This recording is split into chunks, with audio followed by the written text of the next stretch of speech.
High বন্ধুরা, আমরা পাহাড়ের টপে উঠে গেছি।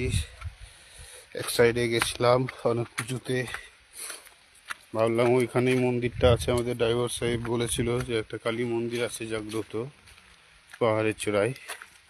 তো ভুল রাস্তায় গেছিলাম, আবার সঠিক রাস্তায় কেউ খোঁজ পেয়েছে। তো যাচ্ছি আমরা মন্দিরটাকে দেখার জন্য। চলো তোমাদেরকে দেখাবো।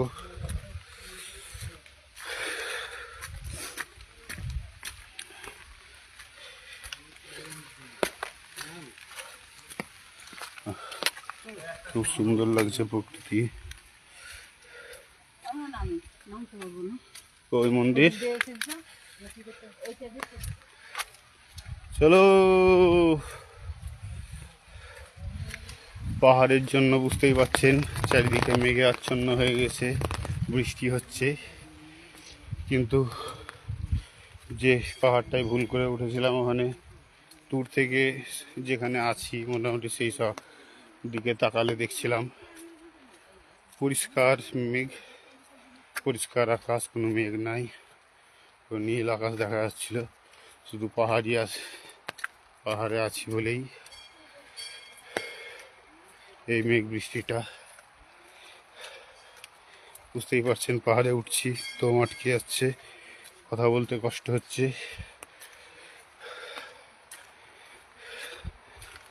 যতটা উঁচুতে উঠেছি মনে হচ্ছে যে নিঃশ্বাসের পরিমাণও কম আছে, অক্সিজেনের পরিমাণ।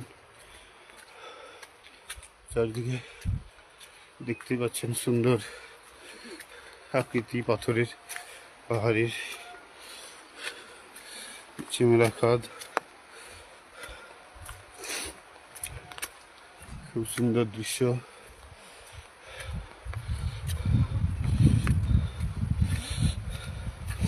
আপনারাও চেষ্টা করে আসেন, জীবনে ঘোরাফেরা ছাড়া কিছু নাই।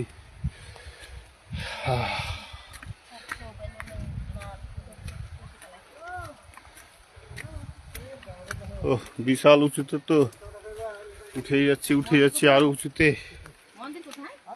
সম্ভব। চলো বন্ধুরা, প্রায় চলে এসেছি, আর কিছুক্ষণ দম আটকে যাচ্ছে। হ্যাঁ, লাইভ হচ্ছে, লাইভ। আমরা তো অনেক দূর থেকে এসেছি, বলো সবাই এসেছে, কত জায়গা থেকে এসেছে।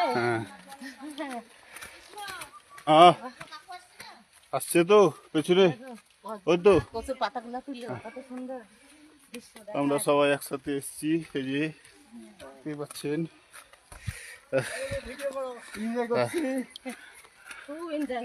খুব এনজয় হচ্ছে।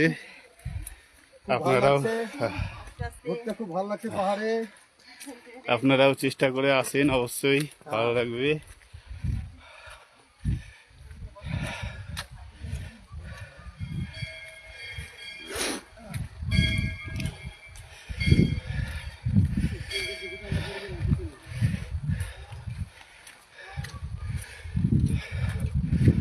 কাজ কাম এগুলো তো সারা জীবন লেগেই থাকবে, তার ফাঁকে আনন্দ ফুর্তি ঘোরাফেরা এগুলো করা অবশ্যই দরকার।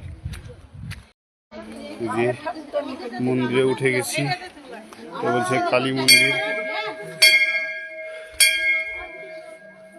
তো বেশ এত উঁচুতে ভালোই করেছে মন্দিরটা।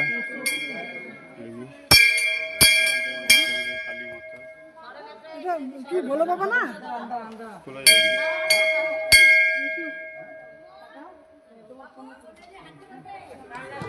আমাদেরকে দেখা, এটা কালী মাতা।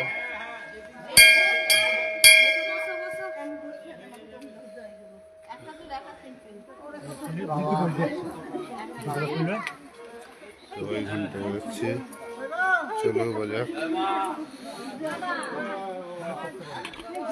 দাদা, ও দাদা, জয় মা,